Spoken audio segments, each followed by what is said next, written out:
Hello, Vanagon addicts. I don't know if anybody's out there, but this is Ken Wilford here at Vanagon, live streaming at 5 like I promised you I would do a couple of days ago. So I hope you folks are out there and watching. Um, I'm not sure exactly how this works, to tell you the truth. So you're going to have to bear with me.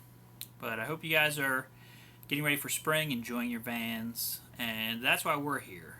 Okay, we've been here servicing the Vanagon community for almost 20 years, and we've been really enjoying it all these years.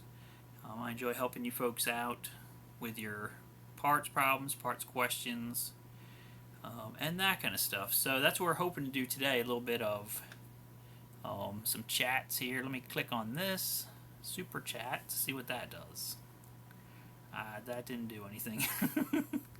I might only do the live stream today for like 5 minutes. I'm trying to figure out how it works. I'm trying to figure out the best way to do it. Right now I've got my phone bungee corded to my computer screen. That's my high-tech camera situation that I have. And so I see some people are putting thumbs ups on things. That must mean they actually are there. My brother did one of these last week, and he told me kind of how he did it. And I tried to look online and see how to do it, and I don't know if I got it right or not, to tell you the truth. But we're here today to answer your questions. Again, I don't know. The super chat thing should be enabled. That's what I'm trying to click on here. It says super chat. All live. Let me just try all live chat messages. Oh, I see some things happening. Okay, so stuff's coming up here. Do I ever come through Georgia? Yes, my wife is from Georgia, actually. So I come through there at least once a year, and I have done that for the last 18 years, 19 years. Well, actually, we've been married for 22 years. So been doing it for a long time, and I love Georgia. It reminds me a lot of Maine. I grew up as a kid. We'd go to Maine every summer. And Georgia, northwest Georgia, is where my wife's family still lives. And we go there probably at least once a year. So, we'll see what happens. I know at one time when I first started out, I was doing mechanic work wherever I could. There was a guy in Georgia who was a private investigator. And he got in touch with me. He said, I have some work for you to do if you're down here in Georgia. You want to come and check out my 91 Vanagon Weekenders. And so I did that and helped him out 1 year. And then the next year I went down and his van basically got into a T-bone accident. So I helped him buy the exact same van again, another maroon 91 Weekender Westie, which was hard to get back then. And anyway, helped him swap some of the interior pieces over. My favorite year of Vanagon is probably like a 91. They have all the fun stuff on there. I love the cruise control. I love power steering. I love air conditioning that actually works. And the most power you can have. I love power windows, power door locks, even though that stuff can be kind of a pain. But my favorite year is probably a 90, 91. I have a 91 Karat that I own myself. I've actually owned a lot of different Karats over the years, and probably that's my favorite model, the Karat. I like the hard top, and I don't really use the camping part. I have allergies, so it's not really the best for me to spend the night. I have done it. I've spent the night in my Karats occasionally, or carrots, or how you want to say it. And so so that's how we do things. I like to camp out when I can. Let's see. Any suggestions on intermittent horn working? Most likely it could be a problem with the ring that's behind. Like, you take the steering wheel off, and on the back side flip it over, there's a metal ring right there, and there's a little finger that touches that ring. And that finger is actually part of the wiper, I think, if I remember correctly. It's either the wiper washer thing that you pull or the other one, the high-low beams and directional thing. One of those two, you'll see, it's part of that. It's a little brass finger that sticks off. That'll get worn down, and then you will have intermittent contact for your horn. So pull your steering wheel off. There's a 24 millimeter nut in the center. You mark it before you take it off, so you put it back the same way, orientation, and then just look at that and see what you say. I have the rings here. I have the wiper things here that has a little brass finger on it, and usually you can just repair it that way, and you're good to go on the horn situation. So anyway, yeah, I say my favorite model is the Karat 91 Vanagon. And we've had a lot of adventures in ours, definitely over the years. How does the battery hold down get placed in an 85 Westie? That's a good question. I actually don't even bother with them. I know, unless the customer insists on it. Hey guys. Hey Chris. So, I don't mess with the battery hold downs in the Westies. I mean, where is the battery going to go? Right? It's in that box. It's under that seat. It can't even hardly move. Like, it's hard to even squeeze it in there. And then there is a hold down. Usually you just shove it behind it like this. Here's the battery, here's the thing. And at the top there's a nut you put down, and that kind of just, it keeps the battery completely immobile. But if you don't even have it in there, it can only move like this much. I don't know what that would do. I've never seen that be a problem. And then the other problem you have with Westies is a lot of times the batteries go dead just from sitting there. So mine was jammed in front. Yeah, that can happen. People don't know what they're doing. They just like, okay, I'm just gonna shove it in here some which way so it doesn't move. I mean, I guess that works if it's just jammed in there to keep it from moving. That's kind of the whole point. And like I said, Westies, when they sit, the batteries like to go dead. I really like to put in a secondary battery charger. So yeah, a favorite aftermarket upgrade would be a secondary battery, probably. And okay, pulse rate. So yeah, secondary battery would probably be my favorite aftermarket accessory, plus a charger to keep both batteries charged up. And then that way, when you get where you're going, you can, listen to the radio. You can do your whatever you want to do, and you can actually set the secondary battery to power like some extra power outlets, an inverter, all that fun stuff. And then if you drain it, you don't have to worry because you can just start with your main battery. You need a battery isolator as well. So that's probably my favorite upgrade you can do to a Vanagon. Makes it more versatile. Yeah, we do sell a kit for it. I haven't put it on the website yet, so I'll have to do that. As far as pulsing brakes, okay, somebody asked about that. Most of the time, that is actually something going on in the back. Okay, so in the back of the van, there is the drums, right? Okay, and the rear brakes. Most of the time, people put that stuff together wrong. So, if you have a Bentley manual and look in there, there's some pictures in there. I think I put some pictures online on my website. I have an article about rear brakes. And either the drum is out of round, which happens a lot, or some of the brake mechanisms are put together wrong. And if you look in the manual real carefully, you'll see when you go to take it apart, you're like, oh, this adjuster's in backwards. These springs are on backwards. This other thing's backwards. They took the stuff from one side and mixed it all up, and then they put it on the other side. And, because they have a lift, and they just ripped everything down, threw it in the parts washer, took it out, and rearranged it into their special Picasso of brake parts. And now you're trying to drive and your brakes aren't working right. So check that first. If that is fine, then I would suspect the drums have some kind of problem. Okay, drums are terrible about getting thin, and then they kind of either warp or they get some kind of weird spot on them. And the best thing to do is to just really get a new drum, basically. How many vans have I ever owned? Wow, over 30? Just to tell you the truth, I've had like 10 at once before. So now I only own currently, let me think. Well, I technically maybe 3 or 4 at the moment. So I have one that was in a small crash. I have a 87 Westie that I'm restoring to sell. I have a 90 Karat that I'm restoring because it's mine. I have a Synchro parts van, but don't ask for parts off of it because it's just a shell at this point. So that's about it. So I wonder if the Super Chat is working. Does anyone know? I haven't seen anything pop up. I'm just letting you know. Now, the Super Chat is a way for you guys. I'm answering your questions on brakes and different things like that. You can give me $10 if you want. You don't have to do that, but that would be cool.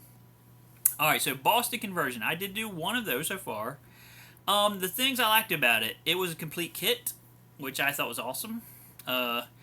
Everything, you got everything. You got a manual that was like this thick and had all kinds of words in it and pictures and things that you can read and look at. And at night when you're in bed before you go to sleep, you can read a little story about how to install your Ford motor into your van. So if you're a layperson and you've never done anything before except maybe change spark plugs, you could actually do that conversion. That's how detailed that manual is. For a person who does stuff all the time, it was a little bit overload about put in this bolt and tighten it this way and do this and do that. But, I mean, I enjoyed doing that conversion because it was complete. You had everything you needed and you just did it. And I've done lots of other conversions over the years, like a 5-cylinder Audi engine and Jetta engine ones and diesel ones and all kinds of dumb stuff. I mean, great, wonderful things. So we got it all said and done. It was in an automatic 91 Westie that was a really sweet van. The owner was an awesome human that I love a lot. He's a great guy besides being a van owner, which puts him up there, in my book. But he was the best customer I've ever had. He basically said, whatever you need, boom, here's the money. And we got it done, and the power level was not that great. I don't know what to say about it. It was on par with a regular van and stuff. So that was the only downside that I saw to doing the Boston conversion, was just that it wasn't overwhelmingly me with power. I've driven some Subaru ones, like they were 2.5 liter. That definitely had more power.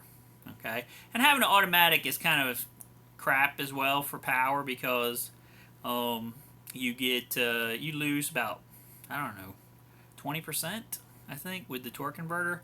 So that's not the best thing to show how much power something has. But anyway, I would like to maybe do another one into a manual. And we did so much other stuff on that car. You guys, that's one of the videos of the one that had the crazy little video screen that popped out of the dash and did your backup camera. And then we put in a fancy dashboard AC system in there. And this guy would call me up at 10 o'clock at night. He's like, I'm laying in bed. And I'm thinking, could we do this? Could we do this? And I'm like, yeah, sure, why not? He's texting me. He's not calling me on the phone. All right, don't call me at 10 o'clock at night. But he's texting me, messaging me through Facebook and stuff, and I'm like, yeah, we could do that. And he just kept adding on stuff, and finally got that done, got that out of here. All right, do people have more questions? I have some parts to show you. I'm looking, I don't see anything popping up here. All right, so I do like the Boston conversion. If you're going to do one, that's the one I like. I mean, I kind of like the Subarus too. The biggest problem with them, to me, is how it's not one-stop shop to get everything. So it's call small car, buy some stuff. Call this random people in California, buy more stuff. Call this guy, get your wiring harness. Call this, do that. It's all these mix and match. That takes effort and time and logistical things that I don't really want to deal with. And then once you get ready to put everything together, do you have everything? Probably not. But the Boston, you do. Then you can just do it and get work done. Alright, so let me see what else we got here. I see. That's not it. Alright, let me go back. No. Okay. Weird stuff happened. Alright, we did all. Alright. Wow. Okay, not sure what this is all about. Alright, never mind. Alright, am I a vaccine or a VW? Well, I have done a lot of... right now I have 500 pictures of my face across the screen. I have worked on lots of Volkswagens over the years. I mean, I like to specialize in the Vanagon. That's my favorite Volkswagen. Maybe I can... No! Alright. Oh my gosh. Alright guys, sorry about that. That was an earthquake. We don't have them often here in New Jersey. Alright, let me fix this back. Okay. We do... I've worked on lots of Volkswagens over the years. And, I enjoy doing it. What is this button for? I don't know. That was terrible. Ow, what did it do? Go back the other way. Okay. Push normal. Alright, hold on. No. That. I can't get rid of this stupid pictures. Alright, never mind. Maybe there's an arrow right here. No, that didn't do it. Alright, let me continue before I totally wreck everything. I have a veil of my own face on my face. Okay. Faceception. So I started out, my first car was a Volkswagen Rabbit pickup truck, aka Caddy, which I love those cars. They were the greatest. It was a diesel. Love that car.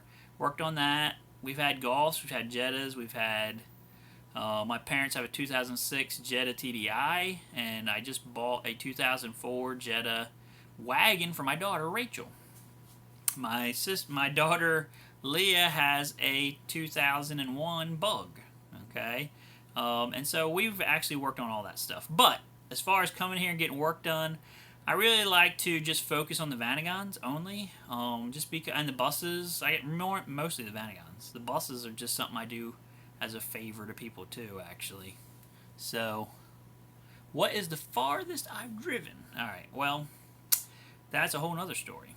Back in like the late 90s, my grandmom was talking about she wanted to go on a trip to the Grand Canyon. She had never done that before, so I said, okay, I will take you to that trip. And I had no clue. Oh, got rid of it. Praise God. I had never done that trip before. I had no clue how I was going to do that trip. But I wanted to take her on the trip. So I actually put a note on the Vanagon list to ask some people on there, do you have a van that you need transported? Because I'd be willing to do that for you for free. And this guy from a place called California Campers in San Francisco got in touch with me. He said, I have a van in Long Island that I want to buy, and can you drive it, to San Francisco for me? And that way you can do your trip and all this stuff. And so, long story short, that's what we did. We went up to Long Island. He had sent me a cashier's check for $10,000. This was back in, like, late 90s. And we picked up a sweet 87 West. He had, like, 20-something thousand miles on it. It was beautiful. And we drove it from there all the way across, actually down to Georgia, and then down across 40 all the way to San Francisco. We went to the Grand Canyon. We went to see the sequoia trees. We did all that fun stuff. And my grandmom just loved it. She thought it was the best ever. And she was like 93 at the time, so that was pretty awesome. And we didn't really have any breakdowns. Nope. The only time we had any weird stuff happen was on Sierra Nevada mountains at 12,000 feet. The van started running kind of bad because they don't have any altitude limiter thing for the Vanagons. Like, there's no way to adjust altitude on the fly. So as you go up in altitude, it's running richer and richer, and it just really can't deal with it. So I think I pulled over one time because it was belching out black smoke, and we just turned it off, waited for a few minutes, turned it back on, and it was fine, and the rest of the whole trip was fine. A funny story, though, we left Long Island, and I asked the guy, does the air conditioning work? Because it was cold in Long Island. It was like 50-something degrees. And I knew parts of our trip were going through the desert. My grandma, she's old and stuff. So he's like, oh, yeah, it works. Yeah. So we got all the way out to, like, Arkansas. And I don't know if you've ever been to Arkansas before, but Arkansas is like living inside an armpit. And there's like 6 people that live there. We drove through Arkansas. I'm sorry if you're from Arkansas. We drove through there. There was signs. I'm not joking. This town, 12 people. This town, 30-something people. And what the heck? Like, why would you even have a sign? You know what I'm saying? And so, as we drive through there, it just gets more and more humider, and it's like just murdering me. I'm like, we got to do something. So we got to Texas, and we just pulled off a ramp. It was on a Saturday. And this guy was closing up his shop, and I said, can you charge the air in this thing because it's not working? He's like, yeah, sure. So he charged it up, and he's like, I'm a Baptist deacon at our church, and I was fixing to close, but I'll help you guys out. And he charged it up. It worked great the whole rest of the trip, ice cold. So we drove all the way back to California. Actually, when we got to the desert in New Mexico, We didn't even need it. That was the place I was worried about. We're going through Texas. It was hot. We got to New Mexico, Arizona. It was hot, but we didn't even barely use the AC because it was like the dry heat, right? So we get all the way up to California. We're driving, and in California, the roads are drive 200 foot, stop. Drive 200 foot, stop. You know, that's what it seems like to me. It's like you're just constantly stopping at all these stop signs, like a strip mall and all this crap. So we're doing that, and somebody stopped hard in front of me. I slammed on the brakes, and my grandma was sitting on the back seat. And the funny part was that the air conditioning was working great, and what happened was the the air conditioning drains, like they drain the water out on the other side, they were plugged. I had no idea. They were plugged up. And the cold, freezing, ice cold water was building up around the air conditioner back there in this drain pan. And when I slammed on the brakes, this ice cold, freezing water flies out of the air conditioning and just whoosh, all over my 93-year-old grandma. And she's sitting there going, like this. And I stopped. I'm like, what is going on? I look back and she's all drenched. And so I said, are you okay? Are you all right? And she was fine, but it was hysterical. And afterwards, we laughed about that a lot, actually. All right, so spare parts for long trips. I would say belts, right? And running AC. All right, well, I'll talk about that. What year is your van? You can tell me that. That'll help me know about the AC. But long trips, I would say belts. I would say tune-up parts, like spark plugs, maybe a set of plug wires, cap rotor. If you have a later model van, like a 91, or you have 87, like a 87 to 91, I would have a spare computer. Because if it hasn't been replaced, they go bad. And then it like dies, and you can't, where can you get one, right? You call me up, I have to email it to you. I'm on the live stream, okay. My wife's coming to say bye. So, computer. Definitely. I would get a computer. An ECU. Yeah, we have them for $250 for a rebuilt one. It's something that if you replace it with the ones that we sell, it'll be like you won't need another one. The guy that rebuilds them is a Vanagon person, like a fanatic like me. He's been building them for me for like 15 years. I've never had one of them actually fail before. He does a really great job. And it's on our website. I think it's like $350. We require a $100 core charge so we can get your old one back. But he does a great job, and he fixes. They had some problems inside the computers with some bad solder joints, with some resistors that weren't that great, and they just fail. So I would definitely look into either getting a spare one or just, having a new one in there before you take the trip. That would be the best thing. Because I've had so many people, they'll call me, South Dakota. My Vanagon doesn't run anymore. And I'm like, well, what's going on? It was running, but now it doesn't run. And, I talk them through all the stuff. It's the computer. I have to overnight it to them. And, stuff like that. So, just think about that before your trip. So that would be my main stuff that I would recommend is just belts, tune-up stuff, and a computer. Sometimes the distributors have been getting weird too lately. These things are getting to be 30-something years old, I guess. Getting close to it. And, so, all right. The AC drain lines, they completely clear all old foam. And then I couldn't read it. Okay. So, does the foam still keep coming off, basically? And he still gets mist, yeah. And it's probably still blocking up because they had this foam on that AC evaporator back there. It's all removed, yeah. And it's still misting. That's weird. And you're sure the vents are totally cleared? Interesting. I mean, it almost sounds like it's trying to ice a little bit or something. Well, that's a weird situation. Yeah, I mean, they normally pull moisture out of the air. Where do you live? Do you live in Arkansas? Do you live in a super humid area or something? I mean, that might be it. Wow, I've never had one mist out of there before. I mean, you live in Georgia? Yeah. is, I'm not quite sure why it would do that. Like I said, you don't think it's overcharged with refrigerant or anything like that, do you? That it's like getting too cold? There's that little temperature probe that goes down in there. You know, that's got to be in the correct spot too, so it can kind of turn it on and off properly. I don't know. I will have to research that for you. Maybe we will do another live stream, or you could email me about it. I could try to research it.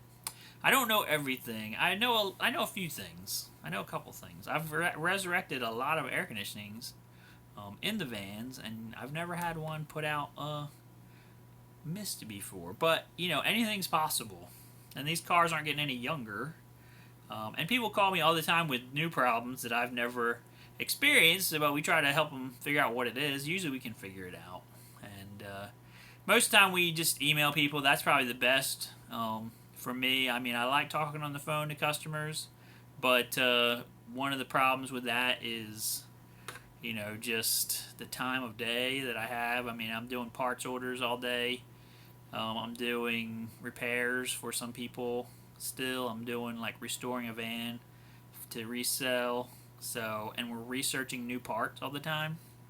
Thanks, man, for the $5, King and Sophia. I appreciate it very much, guys. And you know, so you know, it's just one of those things where there's only so much time in the day. I mean, even this live stream, I'm doing this at 5 o'clock because that's supposed to be when I'm done for the day. Usually I work longer if I need to.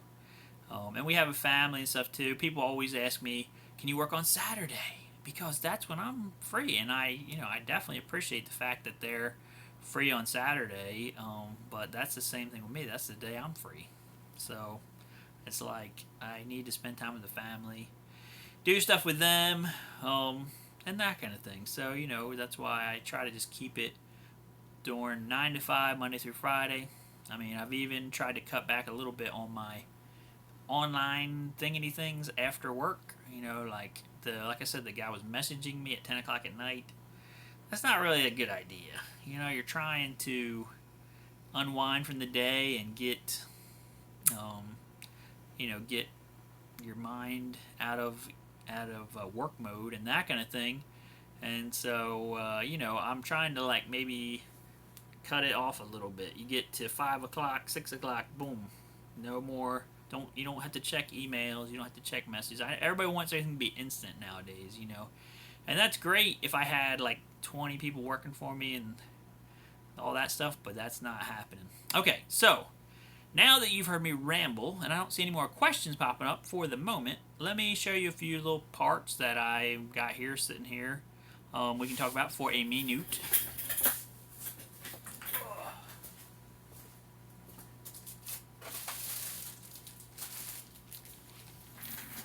Alright, so I just put these on the other day. These are the headlight protectors I was showing you guys. They are Lexan for vans that had the square headlights. Okay, so this was a product we actually used to carry back in the day. They were made in Canada by this company up there. And we would buy them and resell them. And I mean, we sold a ton of these things over the years. And they're great because they can definitely take a hit, you know, and the square headlights are very expensive. So what I normally try to explain to people is that your Vanagon headlights, I mean, they're expensive. The whole set of them would run you around $450 to replace, plus the adjusters. Okay. This set of these two things here that snaps into your grill, it takes you like 10 seconds to put it in. You just go boop. That's how hard it is. Okay, so you pop it in and it covers both your lights. Their stuff cannot get to them. Okay, to harm them, it can't even get to them to hit it, to like mess up the adjusters or anything like that. And this is like $59. So to me, it's like cheap insurance that you know, put these over your headlights. So anyway, we had these for years, and I had a pair on my van because I have what they call H4 square headlights. That's the European version, the E-codes. You can't even get them anymore. Okay, I bought them when you could get them, and I put these covers over them, and then they stopped making them. I called the Canadian company that was making them. I said, guys, are you still making them? Nope. I'm like, do you still have the molds and stuff? Can I do a run of them? They're like, nope. So I found another company just recently that can make them, that did make them. And so we had a couple samples here. They looked great. So we're getting like 100 sets here. I've actually sold probably 7 or 8 sets in the last 2 days. So I'm guesstimating on that figure, we'll probably sell the 100 sets in less than 6 months over the course of the summer. So, you know, it's a great product, and it's not expensive, and it saves you a lot of heartache. Okay, so that's one product. I'll show you. I'm going to show you one more.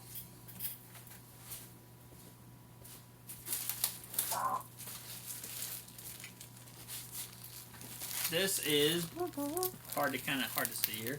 This is mud flaps kit for your van. Okay, these are what they call the OE style mud flaps. It goes on all 4, you know, kind of like deflecting all 4 of your tires. It reminds me of that one mud flap that the Westphalias have that is supposed to be protecting their propane tank, except these have 4. So the nice part about them is that if you are going into a dusty area, a stony area, it just keeps those rocks and stones from hitting your van and causing problems and issues for you. And they're not that expensive. They're on our main page of our site. Actually, let me just look at it real fast here, because the price is like wiping out of my brain at the moment. But they're a great aftermarket item to like pick up. They are $2.59 for a set, and the original ones, the metal pieces were just steel and they rusted away over time. These ones, everything is stainless steel. So you have stainless steel metal bracketry, you have stainless steel bolts to mount stuff on, and it's all in there.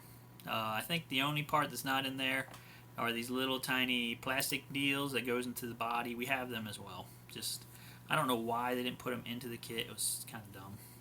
But anyway, so that's another item I would definitely recommend. I mean, rock hits, stone hits, coming up hitting the side of your van. That's what we call bad news bears in our technical jargon, and I would highly say do not do that thing. All right, so right now we got 2 people on here. I think the people that gave us the money pieced out, which is fine. This is our first live stream, so it's 5:30 right now. I think I'm going to call it. Okay, I don't have any more questions coming up. I know you guys are probably bored of hearing me ramble, and you're probably bored of watching that video in the background, which I am, because I've seen it like 20 times and not quite sure why. It's just like playing that one video over and over, but whatever. So, hope you guys enjoyed the live stream.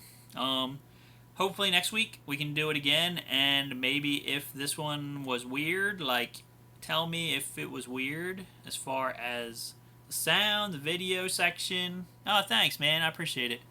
Another $5 from TTT Boy Woy Woy. I don't know. That's what it says. All right, so definitely appreciate it, guys. I mean, that'll help me out a little bit, and but I appreciate you guys, your fans. You know, the Vanagon community is the greatest. That's why I love my job. I have thought about working other things, doing other things. Tom. All right, Tom. Thanks, man. Sorry about that. Well, that's your name on the thing. TTT. Boy. Boy, oi, oi. So, you know, I've thought about doing other jobs over the years. I actually went to school to be an aviation mechanic and got all the way through that. And then I just was like, I don't really want to worry about people crashing their plane. And I'm like the one that has to go up the river for that and stuff. Like, that's the way it is in the aviation world. If you have any problems, you just go up, like, you signed off on it, so it's your baby. And, you know, at least in the car world, you can pull over if you have a problem. And so, You know, that's why I decided to do that, and it allows me to be flexible and stuff here at the house. I actually work out of our house here in beautiful South Jersey, and if you've ever been down to where we live, you know it is a beautiful area. We have a lake right here, um, and it's just a really nice area. So it's been a blessing to have that all these years and have the Vanagon community. You know, these guys, you guys are like the best. Okay, um, I've tried working on cars for other people, other kind of cars, even the bus community. I mean, I don't want to offend anybody if they have a bus on here, but the bus community is a mixed bag. Okay, some of the people are real super nice, and some of the people are super weird, and some people are super cheap. And so you kind of like run the whole gamut with the bus community. But with the Vanagon community, it's just people are just really nice, and they just have a happy feeling about their van. They have happy memories about their van. Okay, and that just reflects into the way they treat people. You know, they treat people nice. They treat people like they want to be treated, and that makes you encouraged as a mechanic to work for those people. I mean, that's why I've been doing it all these years because of the. Okay, it's not for the money. I'm not getting rich. I hate to burst your bubble, but I'm not rich. I'm not getting rich. I gave that up. Yards. They make $75,000 a year. They work for 20 years, which would be right about now when I'm fixing to be 43. They're retiring, and then they can do anything they want. They can go get another job and do other things, and they have retirement pensions, medicals, everything. I don't have any of that stuff. Okay, but I haven't had 20 years of babysitting, you know, adult babies. So that's great. And I've had 20 years of dealing with some of the most, you know, awesome people I've ever had the privilege to meet. I mean, I've had a lady here that was supposed to be the world's greatest female magician. She was a customer of mine at one time. We've dealt with people who were millionaires who had vans that needed to be repaired, and they were really nice people. We let them out. I have one particular customer who lets us stay, and we work on his van a little bit. That was the place we did some videos about in Belize this last year. And I mean, you know, how does that happen, right? It happens by the grace of God, but it also happens because the people in the community are just so great and so nice. And so, you know, I just want to thank you guys. That's why we're here. That's why we're even doing the live stream. You know, even if you guys didn't give me anything, any money or whatever, I would still help you anyway. You know, that's just the way I am. I try to help people out. I have people call me. They're like, I just spent $10,000 with blah blah blah, and my problem. I still have my problem. Can you help me out? I'm like, yeah, I help them out. And then they're like, man, I wish I had called you first. I'm like, well, next time you need something, call me up. And then they do. So, you know, that's just the way the community is. So, guys, thanks for coming out and being here for the live stream. I hope you enjoyed it. I have very bad now, it says, so I guess I'm going to finish up. So, thanks a lot, man. Hope you guys get more smiles per mile, and we'll catch you next time.